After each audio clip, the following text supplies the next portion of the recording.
আমাদের হৃদয়ে রক্ত খরণ হচ্ছে। জননেতা আফজাল হুসাইন, কুমারখালী, কুষ্টিয়া। ফিলিস্তিনে ইসরায়েলি নৃশংস গণহত্যা ও বর্বরোচিত হামলার প্রতিবাদে কুষ্টিয়ার কুমারখালীতে বিক্ষোভ মিছিল ও সমাবেশ অনুষ্ঠিত হয়েছে। শুক্রবার দুপুরে জুম্মার নামাজ শেষে মাদ্রাসা ছাত্র কল্যাণ ফোরামের উদ্যোগে কুমারখালী কেন্দ্রীয় বড় জামে মসজিদ থেকে একটি বিক্ষোভ মিছিল বের হয়ে মূল শহর প্রদক্ষিণ করে বাসস্ট্যান্ডে এসে শেষ হয়। পরবর্তীতে সমাবেশ অনুষ্ঠিত হয়। সমাবেশে বাংলাদেশ জামায়াতে ইসলামী উপজেলা শাখার নায়েবে আমির আফজাল হোসেন, পাথরবাড়িয়া দাখিল মাদ্রাসার সুপার মাওলানা মিজানুর রহমান, শিক্ষক মাওলানা আব্দুল হালিম, ইজত ডেভেলপমেন্ট ফোরামের চেয়ারম্যান আশিকুল ইসলাম চপল, এপিপি অ্যাডভোকেট রৌল ইসলাম, বৈষম্য বিরোধী ছাত্র আন্দোলন উপজেলা শাখার আহ্বায়ক আব্দুর রহমান সহ অনেকে উপস্থিত ছিলেন।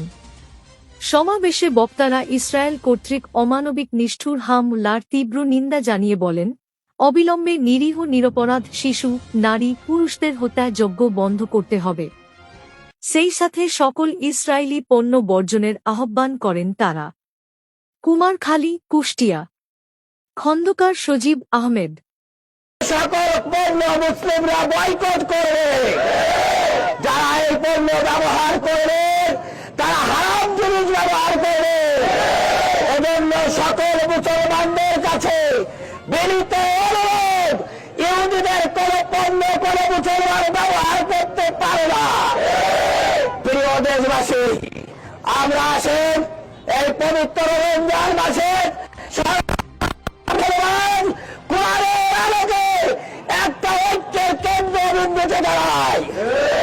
কোন ইহুদির সাথে কোন আপোষ মুসলমানরা করবে না। মুসলমানরা ইহুদের সাথে আপোষ করতে পারে না।